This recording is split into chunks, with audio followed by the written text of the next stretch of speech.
Barbaric Russia has once again targeted ordinary people. Kremlin criminals used over 800 missiles and drones to attack civilians. Kiev, Zaporizhia, Kharkiv, Nikopol and other cities are on fire, and innocent people are in despair. This man miraculously escaped with his life.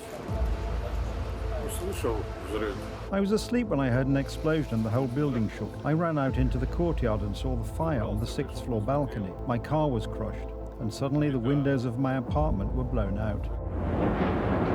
Residents of Ukrainian cities and towns are not safe. They shoot at anything that moves. If it continues like this, I don't know how people will endure it. It's terrifying. Every night we hear explosions and we are afraid. A piece of the drone also hit the Ukrainian parliament building, setting it on fire and damaging the roof and upper floors.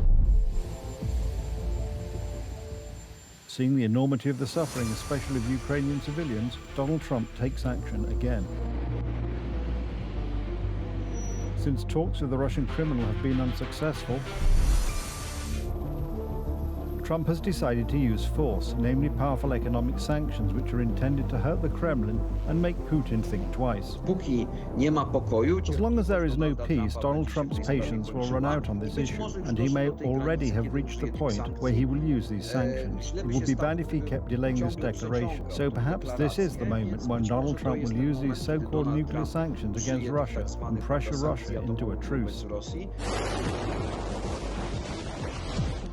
Severe sanctions are also to affect countries cooperating with Moscow and supporting Russian terrorism. We need additional pressure on Putin. We need pressure from the United States. And I said that I think that President Trump is right about that. Europeans, I'm very thankful to all the partners, but some of them, they continue buy oil and Russian gas. The American leader also announced a series of talks with European politicians in Washington later this week. Certain European leaders are coming over to our country on Monday or Tuesday, and individually. And I think we're going to get that settled. I think we're going to get it settled. We have to. You can't lose, when they're losing 5,000 to 7,000 soldiers a week. Donald Trump is not joking about the Kremlin criminal who squandered the chance for a truce. We are witnessing a transition to the second phase, which Donald Trump spoke about 2.5 years ago when he was not yet president.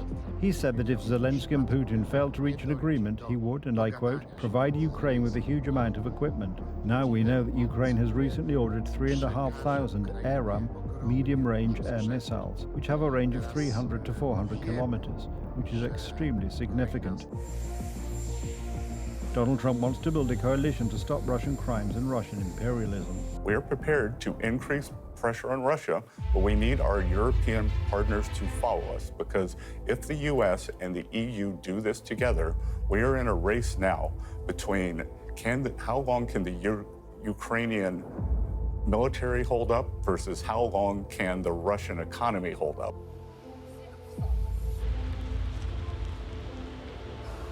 Donald Trump's plan is currently the only hope for peace for Ukrainian civilians who are being brutally attacked by the enemy.